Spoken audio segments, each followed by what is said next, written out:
Good morning and hello, my lovelies. Usually I start the year with a really upbeat, really positive, really happy video. For those of you who don't know me, my name is Karen Bemis. I am the face, the voice, and the energy behind movingtowardbetter.com.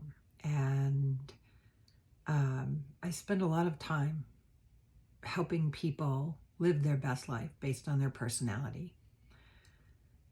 And I had a lot of things I was going to talk about today. I was going to start showing up on video more and more. And something happened last night that kind of changed everything. And one of the things that I promised is I was going to show up authentically this year. And authentically, I can't fake being happy this morning. I can't fake being upbeat and telling you about all the great opportunities that are coming up. That's for another day, because if you're someone who lives in my part of the world and you happen to be an American football fan, something horrible happened last night. I have a lot of international fans. So for those of you in the US, please understand I'm explaining this for the people who live outside this country who watch my videos. In American football, I am a fan of the team that's called the Cincinnati Bengals because that's where I'm from. We played a team last night called the Buffalo Bills, and we have a history with that team. It was not so great when I was younger. It was very contentious.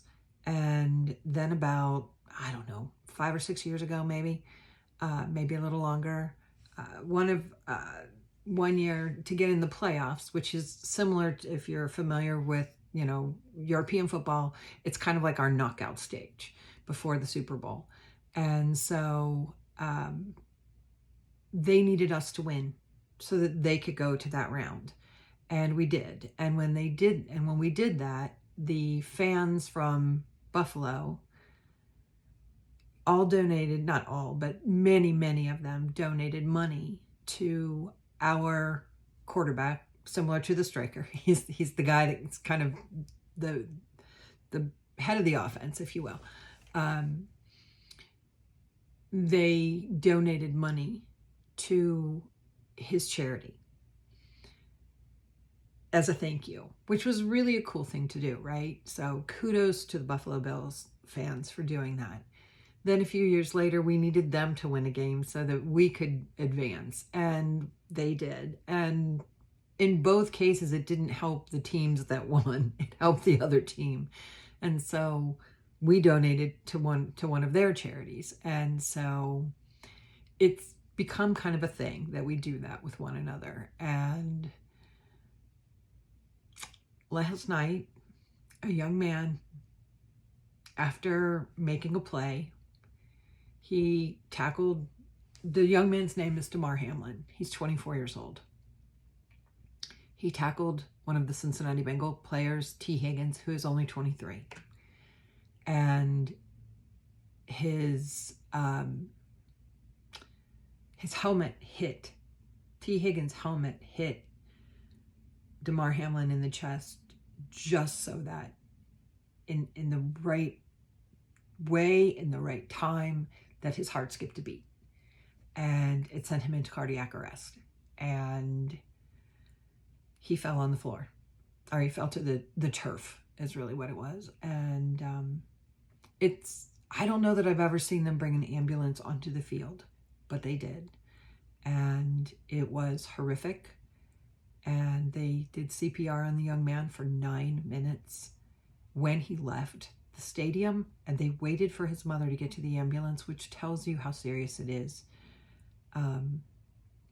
He still to this morning is not breathing on his own. He's intubated and he's sedated, and hopefully he'll be okay.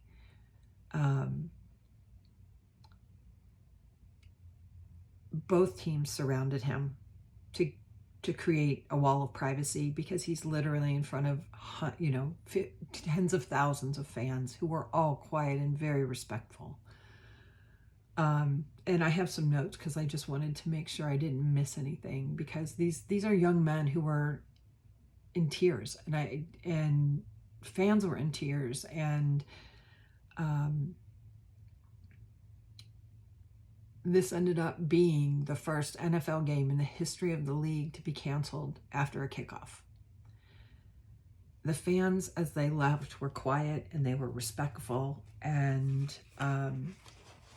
some went to the hospital, and I'm going to show you a picture. I meant to have this ready and I forgot, because it is kind of an emotional morning, my friends. It really is. Hopefully I've got the picture. Yes. So one of our fans, and I don't know if you all will be able to see that, but it says "Pray for Buffalo," did that. And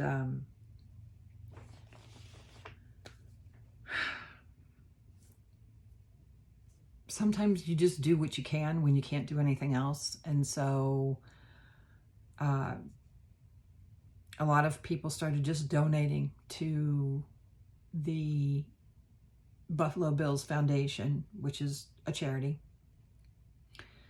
And then someone else posted that this young man, Damar Hamlin, has his own charity. And when the game started, his charity had $100,000 in donations. When I last checked, he was somewhere between 3.5 and 4 million. There's been such an outpouring for him.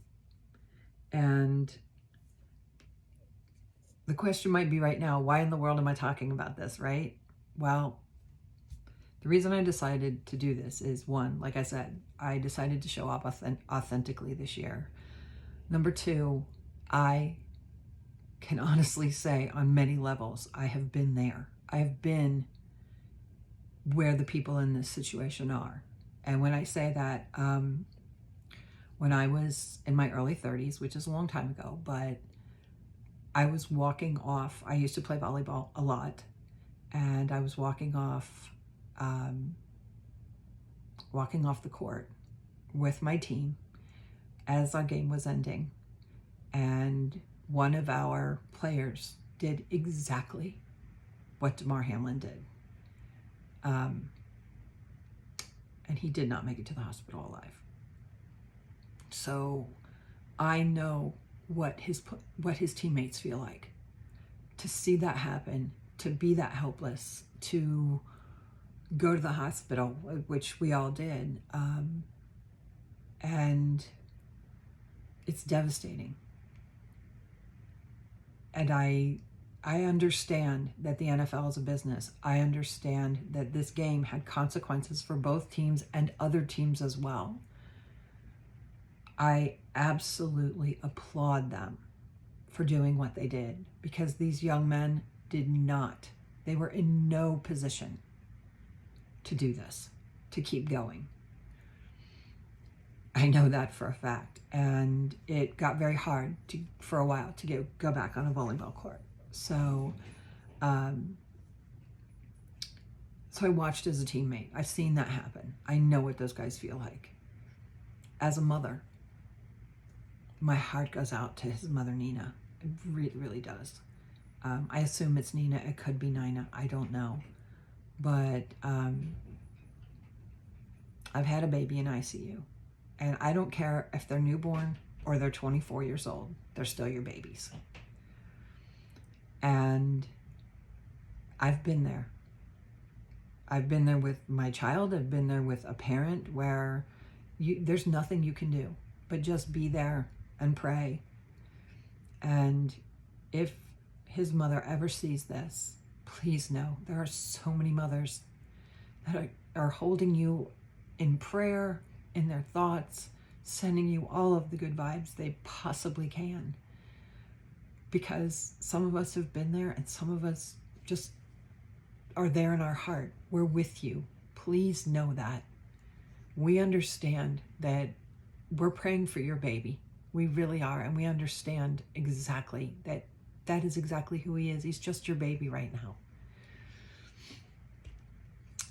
I've actually, as a child, been in that same hospital with my mother in ICU. She survived a brain aneurysm. I think it's 23, almost 24 years ago. That exact same hospital, under those same kind of circumstances, and life and death. And it's rough, my friends. It is rough. And I don't want to forget the medical teams. You know, medical teams saved my child's life. Medical teams saved my mother's life. And I know the medical teams work so hard on Damar Hamlin. I actually know some of the people who work there. And I've not talked to them, but I know them. And I know that's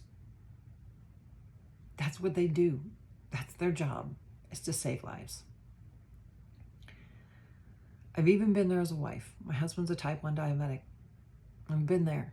You know, I've seen the brink. So why are we going to talk about this? Because what I found out is that situations like this make you either harder or softer. And it's the ones that allow themselves to feel all the scary emotions that become softer and kinder. And it's the ones who are afraid of those emotions that get harder and harder and harder. And it really pulls you further and further away from your humanity. You know, last night, I saw someone saying that, you know, they're shoving all these commercials down our throat instead of staying with the game. And what I honestly think the person didn't realize is the commercials weren't designed to sell us things. The commercials were literally to give this young man some privacy. He already had 100,000 people looking at him. He didn't need millions. Having the commentators have to talk constantly while they're on the air because that's what they're supposed to do. They ran out of things to say. There was nothing to say other than we were, you know, praying for this man. And, you know, I know for those of you who don't live in the United States, we are well aware we have our religious crazies, but in general, people really just had the best interests of this young man at heart and really just want him to survive and to live and to make a full recovery. That's what we all want. And, you know, last night was a chance for everyone to be kinder. And I saw men who played this game who were allowed to talk about their emotions. They were allowed to talk about how scary this is. They were allowed to say, there's no reason to play this game. There's no way we should ask these kids to get back on that field. And most of them are kids. They're in their 20s. And yes, theoretically, they're adults. But for those of us who are in our 50s and older, we know they're just kids. We do. And so really what I'm here to say is be authentic. Don't shove it away. Allow yourself to process, allow yourself to feel these awful things. And you know what? This will be a defining moment for some people. This will help them decide whether they're going to be a better human being or a less emotional human being. And I really hope that if you have the choice, that you lean into your humanity. You lean into how hard this is, how bad this hurts. And it makes you a better person. It makes you a kinder person. Because that's really all we've got, y'all. We've just got each other. And maybe the best thing I saw last night was for the very few people who decided to be those hard people. There was seriously one person in a group I'm in that was like, I don't care about life or death. These people are here to entertain me. And people rallied and said, please take him off this platform right now. We don't need this right now. That is what we need to see. And he wasn't kicked out for good. He wasn't canceled. He was suspended. They're going to go through it. I'm sure they'll talk to the man and see where he is and decide whether it's okay to come back or not. Because the other thing I found is if you have always pushed those emotions away and pushed those emotions away, you don't respond in the same way. You don't respond with the same humanity. Can he come back from it? I think so. Maybe not. Maybe he chooses not to. But so much of the outpouring has been humane and kind. And unfortunately, that doesn't always sell. except in this kind of a moment. But I want to highlight that because that's exactly who I want to be in this world. It's what I want to share in this world. I want to share the good because I truly believe there's more good in this world than bad. But we just blow up all the bad all the time because it's sensational. And I'm tired of that. I say we sensationalize the good stuff. And yes, go ahead and talk about the bad stuff because some of the bad stuff happened. We need to address the stuff that's not right. But let's show how it's being addressed. If there are ways that it's being addressed, let us show that. So that's all I have to say for this morning because there's not much else to say. If you're the praying kind, pray for Damar Hamlin. Pray for his full recovery. But right now, pray for the people who love him because he doesn't know what's going on and they do. They're acutely aware. They need our prayers more than as much, maybe not more, but they need our prayers, our good thoughts, our good vibes, whatever it is that you send. They need that as much as he does. Trust me on that. Do the same thing for his care team, whoever cares for him. I can tell you those people at the University of Cincinnati Hospital, the trauma people, are amazing. They're fantastic. And I thank them. I thank them so much. They've been through so much these last 3 years, and things like this, it just shows you what amazing human beings they are. And finally, for all of you, take a moment. Take a moment to send yourself some good energy. Send some to me too. I could use it. To all the people out there. If you've made it this far, you know I love you. You know I just want the world to be a better place. And I want to be a better person in this world, making it a better place.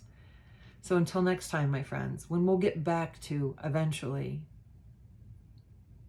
life as it was, I don't know. We won't get back to life as it was because I think we're all a little changed. But when we talk about things that are a little more mundane, like goals workshops and things like that, and we'll get there. But until then, it doesn't matter. You know, what matters is a young man's life is in the balance, a family is hurting, and anything that we can do, including sending money to his charity to show his parents that people really do care in the only way right now that we can. It's a beautiful thing. And for every beautiful person who contributed to that, I thank you. And it makes me proud to be a human being in this world. It makes me proud to be an NFL fan. It makes me proud to be a Cincinnatian, to see how our people handled what happened. And I know this is happening all around the world, not just in my city. But right now, I just want to highlight this little piece of my city and how good, how absolutely wonderful people responded to this really, really horrible situation. So until next time, my lovelies, keep moving toward better. I love you all.